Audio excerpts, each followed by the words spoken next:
So, how good is the French phenomenon Kylian Mbappe? Is he the footballing reincarnation of El Fenomeno, Ronaldo Nazario? Or is he so good because he went to back-to-back World Cup finals? Is his level of dominance evident in having more goal involvements than games in the Champions League? What about the best non-penalty in a single season? So amazing, he scored a hat-trick in a World Cup final. There are tons of ways we can judge Kylian Mbappe's greatness, but let's take a closer look at the man's prime and what his peak moments were during that time. Just how good is Kylian Mbappe actually? Kylian Mbappe Latte grew up in the northeast suburb of Paris called Bondy, sandwiched in between two massive train links into Paris and running along the Seine. The area is well connected to the city. He went to a private Catholic school where he learned Spanish at an early age, but often had footballing commitments that would disrupt his schooling. Trials at Real Madrid and Chelsea at a young age must have surely sparked his imagination, but Clairefontaine Football Academy would be a logical move for a 13-year-old. Swapping the well-connected northeastern suburb for the leafy countryside of southwest Paris must have seemed like a world away. This would be the start of his rise to the top of French football. INF Clairefontaine Academy is home to the best of the best in France, a major step up of any kind in the country, no doubt. Scouts from clubs all over Europe would know about this elite educational setup, and Kylian's family had to make the best decision for him. At 14 years old, Kylian moved down to the south of France, on the border of Italy, when Monaco came in with a 3-year youth contract. He didn't even get to finish that contract before he got his first game for the Monaco first team, getting his debut in December 2015 versus SM Caen. He racked up some minutes playing a few weeks later versus St. Etienne and Bordeaux in the Cup. While he didn't contribute much early, he still had influence over a few games in his first season. The wonder kid from Paris had clearly arrived. His next season in Ligue 1 really saw a huge jump, especially in the second half. After some inexplicable one-minute appearances in January 2017, the first-place Monaco stayed on top the rest of the season. When he started to get 90 minutes again, Mbappe went on a run of not being involved in a goal for only 3 games in all competitions. They went unbeaten in the league, but lost to Paris Saint-Germain in the Cup final. That would end up being his last game for Monaco as he moved back to his hometown that summer. It was a busy offseason in Paris that year, as Neymar also joined from FC Barcelona. Mbappe and the Brazilian combined transfers cost a fee of 400 million euros, something that has never been matched for 2 players in a single summer, and would have surely inspired transfer fee reform from football's governing body since. They played their first game together versus Metz, who ended up becoming one of many victims of such formidable partnership. Paris backflipped to the Champions League group stage in 2017 with a goal difference of plus 22 goals over the 6 games. This was Kylian's second run in the competition, as he had 6 goals in 6 knockout games for Monaco the season before, where he even experienced knocking out a Pep Guardiola-led Manchester City team who just couldn't defend the fearless youngster. Needless to say, with the funds at the disposal of Qatar-backed Paris Saint-Germain, the French league didn't hold much competition. Looking at the Champions League is where we can really see how Kylian has impacted world football. His overall record in the competition can only be rivaled by Erling Haaland. They are the only 2 active players in the competition to both hold a positive game-to-goal involvement ratio. Mbappe holds a 76-minute per goal involvement rate versus Haaland's 63 minutes. His standout game in the competition unfortunately came in an empty Nou Camp in 2021, where he showed his versatility in scoring a hat-trick versus Messi's Barcelona. He put on a show that game, even though there were no fans to witness it. He scored the first goal, showing his light and tidy touch in tight spaces, and sidestepped to the Barca defense to put the score level. His poaching instincts were on display for the second, as he finished off a deflection in the box that fell to him. The third goal was a world-class finish on his right foot on the counter-attack, a trademark Mbappe combination of physical dynamism and finishing finesse. It resembled the type of finishes of ex-Barcelona and France legend Thierry Henry, a player Kylian had been compared to since day one, as the Arsenal great played the same position for club and country. Henry was also born just outside of Paris and went from INF Clairefontaine to AS Monaco at the same age, signing exactly 20 years earlier to the day. The talent-laden Paris side never managed to win the Champions League while Neymar was at the club. Legends like Brazilian captain and center-back Thiago Silva left for Chelsea, and Italian center midfielder Marco Verratti took the offer from Saudi Arabian club Al Arabi. They are still chasing the dream, as Kylian has entered into a rivalry with Erling Haaland. Unlike Haaland, Mbappe has had a massive impact on build-up in his career, no year more so than the year 2019-2020 if we take a look at expected assets. This stat measures where your pass to your teammate ends, so even if they don't shoot, it calculates that if they did shoot, what would be the expected goal of that shot. Basically, it just records the quality of your passes to your teammates. Mbappe's average expected assists per 90 minutes would be around .30, or 30% of the shot from his passes being a goal. But in the 2019-2020 season, that doubled. If you combine that with the standard year for him in terms of expected goals, around 1 per game, Kylian ended up with 1.63 non-penalty expected goals, plus assists per 90 minutes. minutes. This may seem complicated, but it's absolutely unheard of over an entire season. He did pick up a frustrating injury that season that only meant he could play 1,500 minutes, but that is a big enough sample size for this stat to still be very impressive. So impressive, in fact, that no other player has beaten it in the top 5 leagues since we have records. For comparison, the best season for Messi, Neymar, and Cristiano Ronaldo are all matched at around 1.3 in league play. For direct comparison with the Norwegian giant, Erling has only just crossed 1.0 non-penalty expected goals plus assist in the league, mainly because he never had an expected assist total over 0.20. Later, we actually see this creativity explode with an addition of a certain Argentinian to the Neymar-Mbappe double act in August 2021. Lionel Messi famously joined Paris Saint-Germain the year after Mbappe destroyed them in the new camp, adding the walking Ballon d'Or to the front line was stuff only imagined on an Xbox. But in real life, when Messi got over the move to a new city, the football was incredible. Easily the best front 3 players ever assembled in one attack. Kylian's assists per game took a giant leap. That season, he boasted a monstrous 65 goal involvement in 46 games. Another way to explain that would be a goal or assist every 60 minutes. That almost doubled Messi's contribution that season, with a return every 110 minutes, which was identical to Neymar's numbers that year as well. Mbappe obviously benefited the most from playing with these two geniuses, and it showed off the creative side of his game like no other season of his career. The year 2022 was just getting started. Despite losing to Real Madrid in the Champions League round of 16, Mbappe went on to win his 5th League One at just 23 years of age. When December came around, the World Cup in Qatar weighed heavily on the hearts and minds of France, as they were going there as holders. Kylian had won the first World Cup 4 years earlier. Unlike the World Cup winning team, Kylian would now be used in a more progressive left wing role that he had been used to from his time in Monaco, but had seen less often playing with Neymar. Going into the first tough test in the quarterfinals versus England,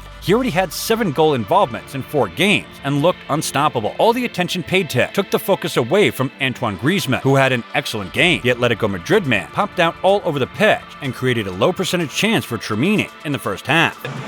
Tchouaméni scores!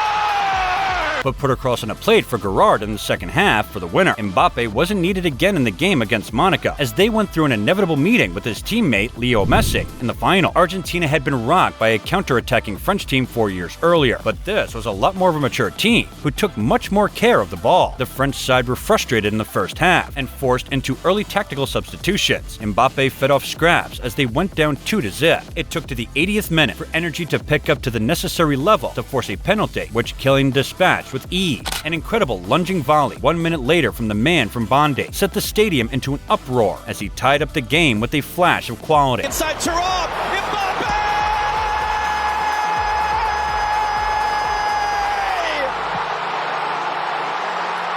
He had not really had the usual impact and touches in dangerous areas where he could run at defenses. He had one run down the left wing that the French had been looking for all game, but the game went into extra time, so there was still hope for him to take hold of the game. Of course, Leo Messi had something to say in crunch time and popped up for a poacher's goal midway through the extra time. 3-2 down, France pushed back and were rewarded with another penalty from a Montiel handball. Boom! Kylian hit his second penalty for a hat-trick of goals in a World Cup final, which hadn't been done since 1966. The game went into penalties, despite the immense save by the Argentinian goalkeeper in the 123rd minute. What an end to the World Cup final. Mbappe finished off his 3rd penalty of the game in the shootout with a perfect stroke to the side netting, only for the other takers to fail to outscore the Argentinians. Leo Messi lifted the World Cup for the first time, as Mbappe did all he could in his second final. Kylian combines the best of the superstar hybrid strikers that played during his lifetime. He could be considered almost a direct mix of his contemporaries Leo Messi and Cristiano Ronaldo, while he also carries on the revolutionary approach of big players from when he was a kid like Thierry Henry and Ronaldo Nazario. He also has the change of pace dribbles he learned from his teammate Neymar, where he could go from a standing start to full sprint and still have the agility to dart around or throw in a trick at speed. Like Neymar and Henry, he likes to get chalk on his boots over the left wing, but scores a majority of his goals from inside the box. With only 15 goals coming from outside the box in league play, he really tries to finish as a striker. Detailed skills of scoring through strikers' legs if they get too close, or shooting over defenders' thighs if they are far too away. Kylian can go both ways on either side when bearing down on a goal. This confuses defensive cover for center backs who are holding offensive traps while reading the on-ball defender's intentions. Being able to finish with both feet despite the direction he goes can also surprise the goalie. The first step dribble, even when in the flow of the attack, can stun defenders who have the turn to keep up. If on-the-ball defenders turns to face his own goal, Kylian can cut inside to spin them around, making it more difficult to reach to block a shot or understand distance and stop moving that direction in general. His superpower is being able to initiate isolation situations in breaks or mini breaks where his comfort in dribbling separates him from some of his goal-scoring peers. This resembles Ronaldo Nazario the most, who can find one-on-ones until support came, which was normally too late due to the speed at which he moved himself in the ball. The in-the-box versatility he shows with finishes and negotiating the goalkeeper's positioning is also very R9-like, who never had a problem dribbling around a goalkeeper. Luckily for Kylian, even though moving and playing a lot like Ronaldo Nazario, he has avoided the major injuries that massively cut short the Brazilian's prime. That also impacted his future, as he never recovered to greatness. Mbappe can potentially give us the full career of Ronaldo Nazario that a lot of younger fans would have missed out on. Looking to compare Kylian to more modern-day players, we see he doesn't really have any competition in terms of his overall game. Since Harry Kane moved from being strictly a number 9, he does share a few elements of Mbappe, but not much. Likewise, Haaland is considered a direct rival, especially for Champions League production, but Kylian's build-up stats dwarf the Norwegians. Despite Erling's team dominating the ball, his build-up stats are still poor. Mohamed Salah's stats over the last 5 years of league play almost mirror Mbappe creatively, but fails to keep up in regards to goal threat and build-up. In terms of players that could challenge Mbappe over the next decade, Darwin Núñez actually looks like the closest comparison statistically. While the Uruguayan is not as polished as Kylian at age 25, they both rival each other for expected goal and assist stats over parts of the season. If Darwin can put it all together for an extended period of time, he may reach the advanced stats of the greats that have played while the stat has been around. The two players the Parisian will most likely chase down in terms of titles and awards are Messi and CR7. The main stat that separates Cristiano from Mbappe in their prime is expected goals in build-up play. That's any passing that is not considered a key pass or that results in a shot during the game. Another way to look at Ronaldo in seasons 2014-2015 and 2015-2016 to recent Mbappe seasons is that Cristiano averaged 2 more shots a game than Kylian. Combine that with the interplay, and it's evident what the two players are doing on the ball. What about the Frenchman reaching the Ballon d'Or total of Messi now that the field is wide open? In the last 5 years of Leo in Europe, Kylian has eclipsed his goal-scoring return by almost 25%. But if we look at Messi in 2014 through 2016, he boasts Mbappe's goal-scoring stats while maintaining his insane levels of key passes and overall expected assists and build-up stats. It seems like despite Kylian having more build-up involvement than Cristiano in his prime, he still has a way to go to have the same production creatively than Leo. Looking at these stats are not the whole story, of course, but they would suggest that he can reach Ronaldo's total of 5 Ballon d'Or rather than 8 of Messi over the rest of his career. In terms of Champions League success,